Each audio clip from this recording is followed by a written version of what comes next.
Word forms.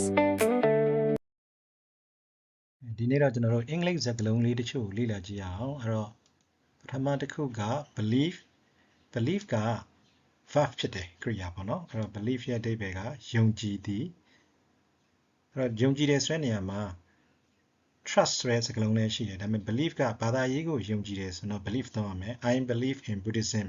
အဲ့လိုပြောရမယ်ပေါ့နော် I trust in Buddhism လို့မပြောရဘူးနောက်ဒုတိယစကားလုံးက believe believe f နဲ့ဆုံးတဲ့ believe ကကြတော့ noun ဖြစ်သွားတယ်သူကယုံကြည်မှုဒါမှမဟုတ်ယုံကြည်ချက်နောက်တစ်ခုက believable ကြတော့ adjective ဖြစ်သွားပြီယုံကြည်လောက်တော့ပေါ့နော်နောက်တစ်ခုက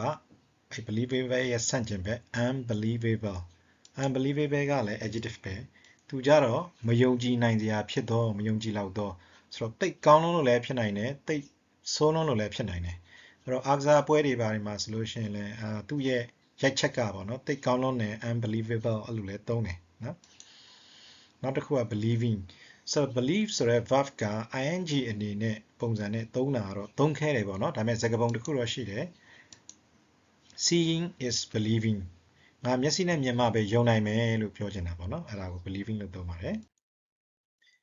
နောက်စကားလုံးတစ်လုံးကိုကျွန်တော်တို့ကြည့်ရအောင် pay ဆိုတဲ့စကားလုံး pay ဆိုတာက verb ဖြစ်တယ်ပတ်စံပေးသည်အဲ့တော့ pay မှာကဗမာလူကလည်း pay ဖြစ်နေတယ်ဒါပေမဲ့ဒီမှာပတ်စံပေးတယ်ဆိုရင်ပတ်စံကပါပြီးသားဖြစ်နေเนาะအဲ့တော့ payment ကြတော့ noun ဖြစ်သွားတယ်သူကငွေပေးချေမှုဖြစ်သွားတယ်အဲ့တော့ payment voucher တို့ဘာလို့ကျွန်တော်ကြားဘူးရယ်နော်ပြီးရင် payer ကလည်း noun ပဲ payer ကကြတော့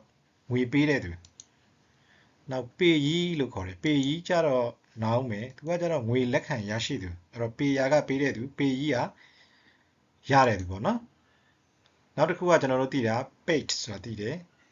နောက် unpaid ဆိုတာရှိတယ်ပေါ့နော် paid ဆိုတာအဲ့ဒါတွေက adjective တွေဖြစ်တယ် paid ဆိုတာကြတော့ငွေပေးချေပြီးတော့လို့အဓိပ္ပာယ်ရအဲဒါကြောင့်ကျွန်တော်တို့ shopping mall တွေမှာဈေးဝယ်တဲ့အခါကျတော့ငွေရှင်းပြီးသွားလို့ရှိရင် paid လို့သူကတုံငင်းထုပေးလိုက်တယ်ပေါ့နော် unpaid ဆိုရင်တော့မရှင်းရသေးဘူးအဲ့တော့ paid leave ဆိုလို့ရှိရင်လစာခံစားခွင့်ရှိတဲ့ခွင့် unpaid leave ဆိုရင်လစာမဲ့ခွင့်